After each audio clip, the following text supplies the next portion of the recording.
He has seen it all, done it all, knows somebody, if he hasn't done it himself, knows somebody who has. He's just released his latest idea, which is just amazing, the ambition of the guy. If you say you can judge a man by his company, you must be able to judge an industry guru by the company that he keeps, and it is pretty blooming impressive. He is definitely the number one, I'm sure people disagree, but for my money, he's the number one influence estate agency today.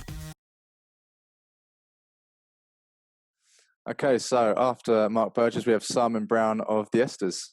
Okay. Okay, so again, Simon Brown, part of who heads up, I think he heads up Esters with his wife and other members of the team. He does. Now, we are basically at Thomas Morris. We do love going in for awards, more than we win, just for the record. You guys just like to party. We do like no doubt about that. And I was quite late to the Esters party. Only started to look at them about 5 or 6 years ago, because there's only so many awards that you can look at and so many awards that you can enter. Yeah. Now, all of the awards, in my view, all the top awards in estate agency have a different flavour. They have a different style. They concentrate on different things. The Esters is based purely on customer feedback. That's their unique selling point, if you like, as a set of awards. And the way that Simon and his team have moved this forward over the years is extremely impressive. Yeah. It does require a bit of effort, as anything worthwhile should do, on the part of an estate agent to become be members of the Esther or to participate in the Esther's awards. And I think that anybody who heads up an organisation that focuses on customers cannot be anything other than very influential. I mean, I've met him quite a few times. We did a charity walk, he and I and some other agents a while ago, and I was privileged enough to speak with him for a period of time. And again, he seems, as another common denominator here, which I didn't put in my original list, he's inquisitive. He wants to know about stuff. And you can see the guy's mind churning around. Oh, okay, perhaps we could do it this way, perhaps we could do it that way. Of course, like all these awards, there's plenty of people that criticise them. Oh, they're not right, they're not fair, blah, blah, blah, blah, blah, blah, blah. But I think, well, to be fair, all of the awards are unique in their own way. But that one is got to be very influential. It's got to be. Yeah, yeah. I mean, like you say, go on. I was going to say, like you say, when it's customer based, there's it's right for the agents. You know, it's. Yeah. I mean, not to say that others aren't, 100% legit, but like you say, they all have their own sort of flavour in how they present the awards, and the people that attend them as well. Yeah. But yeah, I've met Simon a couple of times, and he's a great guy. He is a good guy. So that would definitely be on my list. Okay, so at 26, we've got Sheila Manchester from the Negotiator. So Sheila heads up the Negotiator organisation. Possibly the longest standing, in my mind, the longest standing publication.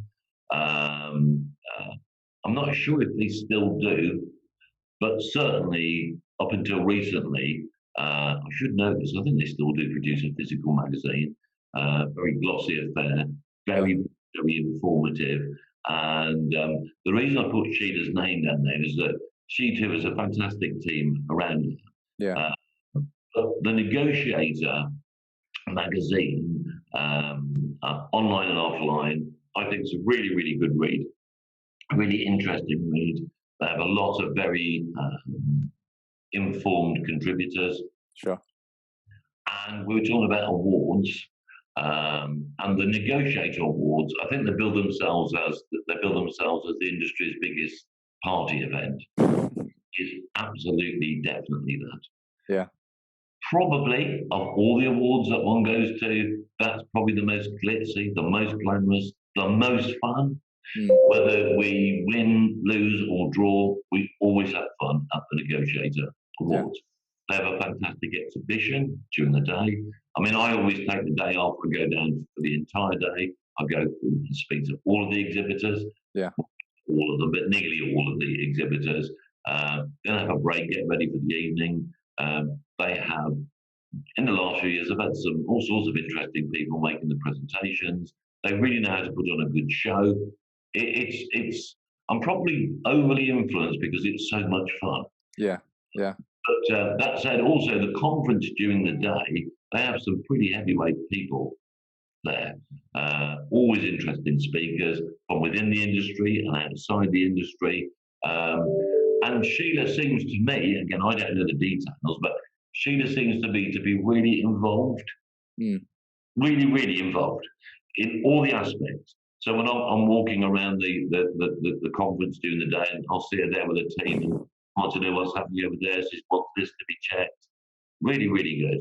Yeah. And for somebody who leads an organisation, as I understand it, which is basically a conduit for all the top influencers. Sure. In my mind, within the industry, very, very impressive woman. Amazing. I think it's also so good. I mean, looking at the list, and I think it's just natural within, or it's just within the estate agency market, it can be quite male dominated. And it's so good to recognise these women that are doing amazing things as well. And like you say, we've got some great people in here. So no, that's absolutely amazing. So next at number 25, we have Stephen Hayter from My Home Move. Yeah. Okay. So I'm going to say up front here, we don't use My Home Move, just so that you know. So you might say, well, why have you picked that company? How can you do that if you don't use them? I mean, again, I've known Stephen. I don't know how long I've known Stephen. It feels like 20 years, could be a bit less. But what an incredible guy. He's so engaging. So engaging. Always happy to chat. Always happy to disagree. Always happy to learn from each other. I follow him on Twitter. He's an F1 fan, a football fan. I'm not into football, but I think he supports Southampton. Yeah. He likes his F1. But putting that to one side, again, I'm going to use the word generous. Stephen has invited me personally and my colleagues to their organisation, which when I went was based in Leicester, probably still is. Sure. Now, what impresses me about that organisation, and Stephen in particular, the pride that Stephen has in his company is just completely apparent. Yeah. Completely apparent. He's so proud of what they do, and that's partly what enticed me to go up and have a look at their organisation. And it is extremely impressive. Yeah. There's a lot of people that don't like the idea of conveyancing being done remotely. Honestly, I am what they perceive to be remotely. I am fully cognizant of that. Yeah. The way this company is set up, the organisation behind it, career paths for people that want to join them. They all seem very motivated. They all seem very clear. They're very innovative. They used to have their own conference. They do now, but they used to have their own conference. And I can remember them announcing an online initiative where people were able to, when an online initiative was something, what's happening now? Yeah. Really, really, really, really passionate. The other thing I like about Stephen and My Home Move is that it's very easy for people to look at big companies, and I understand My Home Move to be a very big company. Yeah. They're corporate now. They're corporate. They're no good anymore. That is absolutely not the case with My Home Move and with Stephen. He is really, really interested in what he does and interested in delivering the very, very best. It's interesting you say that because as soon as companies get to a certain side, it's very hard to maintain that. I guess you call it the family ethos. Yeah. But it is on occasion where you walk into a larger office or a larger organisation and you still feel the same thing. And just a point on that. You know, some people, it's just a different model, and you know, it does work really, really well, which is why it is the size and they have the growth that they do. I'm not included them or representative of them in my list, but I'll tell you a company which, for my mind, have really managed, despite becoming huge, really keep that family vibe. That's Moneypenny, the telephone answering people. Do you know them? I have, yeah. I've heard, I don't know them personally, but I always hear good things about them. They're not. I'm not including them in my list. But they're another company that have grown just incredibly, but still have that passion and that family feel. Yeah, amazing. Well, look, we got them in there anyway. Yeah.